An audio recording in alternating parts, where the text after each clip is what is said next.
Welcome back to Good Morning Vail. Now, I am very excited. I say this a lot because I'm an excited person, but Erica Sodo is my new friend. Yay! I adore you, magician and mentalist extraordinaire, and I just love your whole, I have to say this, I love your whole vibe. I mean, you're just like purple goddess. Thank you. You are. It takes goddess to know goddess, as I like to Our say. Our Beyonce moment together. We'll talk about that next time you come on. Exactly. She has a Beyonce pinky. I love you. So Erica, magician and mentalist, just let's go right in and dive into this. It's first of all, I don't see a lot of women magician, and I want to talk to you about that. But how did you get started in this industry? How did you get this? Yeah, this whole vibe. How did it come to you? Well, it was a long process and evolve, right? And I've always been really creative, and tapping into the imagination was always. And I think as a child, my upbringing was a bit challenging. You know, some of you can probably relate. Yes. And so I made up characters and plays. And then as I got older, I was pursuing acting. I'm an actress as well. I totally get that. Love acting. Creating characters is very magical, right? Yes. As you probably know, being a TV reporter. But then I was a professional clown, and I love the archetype of the clown. Think of the clown, you know. Someone said comedy is tragedy plus time, and laughter's healing. Oh, I was like it? that. It was a famous. Yeah, no, I love that. That hit. That was really beautiful. I love that. Yeah. Yeah, it's powerful. And then it evolved, and then I was doing a little magic, and then I realized I care so much about the magic of life. And I went to my first magic conference and literally guessed the question everybody asked me there. Your question? Guess the question as a female that everybody asks you at a magic convention, at least 15 years ago. It's different now, 17 years ago. Are you the only female magician? Whose assistant are you? Oh, I didn't even, that's Whose true. assistant are you, or whose wife? Now, it's changed. Right. There's always been women, hundreds and hundreds and hundreds of years ago. But that bothers me too, because I actually wrote as one of my questions, it's sexist, I feel. Oh just my God, to, you know, like, oh, you're the assistant. No, I'm the magician. Right. I want to talk about that. Yeah. And I'll just say one more sentence. No, I love this. I love this. So I knew magic needed me. Right. I wanted to then pursue magic. So I became a professional magician, got into it as an adult, which is rare. It's usually as a child. Right. And then I discovered mentalism, which combined all my loves, tarot, spirituality, all those kind of things. And so that's how I found. So that's so interesting, because mentalist, could you just kind of define that for a moment? Because I'm big into tarot. I love that. I love psychics. I talk to a psychic tarot card reader every month. Super into that whole world. That vibe is very real to me. So what is a mentalist? How do you define that? Yeah, so it's really interesting, and also it's so funny because mentalism is the form of magic that is the most male dominated. Okay. Whereas mentalists are basically playing the part kind of a psychic, which is interesting because most psychics are women. Not always, right? No, but 100%, it's a flip-flop, Right. So mentalism is a form of magic where it's mind reading, predictions, that kind of magic. It's seemingly real magic. Understand. Okay, that's so cool. Oh, I love it. And obviously you have this gift, because as soon as we met each other, saw each other, it was just on. You saw me. I got it. And I love that. Thank you. I knew that, also. truly. Thank you. Thank you. So what is your I have so many questions. What is your favorite part about this industry? Is it just, you said the magic of life.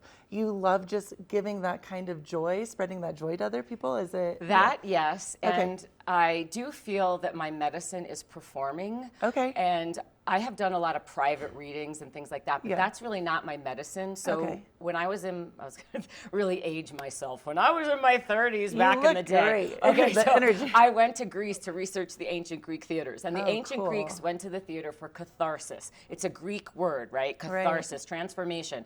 There'd be this massive theater seating tens of thousands of people next to a healing sanctuary. Theater is powerful. Now, entertainment for entertainment's sake is awesome. I'm not complaining about it, but it has the power to transform. So my favorite is performing for people and, you know, having them enter. You know, Einstein said the power of all true art and science is the mystical. When people are in this magical frame of mind, anything is possible. I love that. And I love just fun. I mean, I'm a specialist in fun also, and blowing minds, you know? Yes. I just like love it because I'm like staring at you and I'm like, just your vibe, your energy, you are magic. You really embody, you encompass magic. No, but you truly do. Thank you so much. It's so brilliant. So really I nice. feel like already I could talk to you for hours and hours. I do want to know, is there a woman that really inspired you? Because off camera we were speaking a little bit and I really can't think of one female, and that's sad, but I'm being truthful, one female magician. I always think of all these male, I know it's male-dominated world. Who are some of the female magicians or mentalists or people that have inspired you? Yeah, so I would answer that question by talking about a branch of magic that inspires me. And it's the spiritualism movement. Are you familiar with yes, that? 100%. So those women were called, and there were some men, but it was primarily female dominated during the Victorian era. These spiritualists created a profession where they could meet with powerful people, men and women, all people, all genders. They could do all kinds of things. A lot of these famous spiritualists, Marjorie, Ava C., her show, her seance was considered pornographic. They would take off their clothes and sit on laps of men and Stanislavka Popolska, Marjorie, there's so many of them. Agnes Guppy, she would make things appear in ectoplasm. Are you familiar with ectoplasm? I'm not, no. So I think it's in Ghostbusters. That's what I didn't want to say anything, but I literally was thinking it's in Ghostbusters, so it's manifestation of spirits, of ghosts. These women were experts in that. Ectoplasm, whole spirits would come out of their ears, underneath their dresses. So they inspire me because I feel that at a time when, I mean, sexism is still prevalent, but it was way worse hundreds of years ago. And these women found ways to find power and express their sexuality and were incredibly talented. And made money. That's amazing. They inspire me. I dream of creating an ectoplasm act. The whole time you were speaking, I was like, I'm going to have to, we're very strongly connected with the library system here. I'm like, that's what I'm doing next after this. I want to read about this. I love the library. Because that's really, that's so interesting. Okay, cool. Yes, read about it. Yeah, that's really powerful. And I think that is something that a lot of people, we're not taught that in school. That isn't something as a young woman that I was taught about. And that's really cool. No, there's the narrative. And that's what I care about. I'm co-writing a book about women in magic. Documenting there'll be 750 women in there because we have been around. That's so cool. We're not in the limelight necessarily. I mean, we are a minority, except as the assistant, obviously. Which that blows my mind because you're so correct on that. That is wild to me. When I think about women in magic, that's what my mind goes to, and that's not okay, you know, and that's not right. Right. So women assistants do most, if not, I want to say all, they're doing all the work. So if you're in a box and you're cut up, and the man's going, ta-da!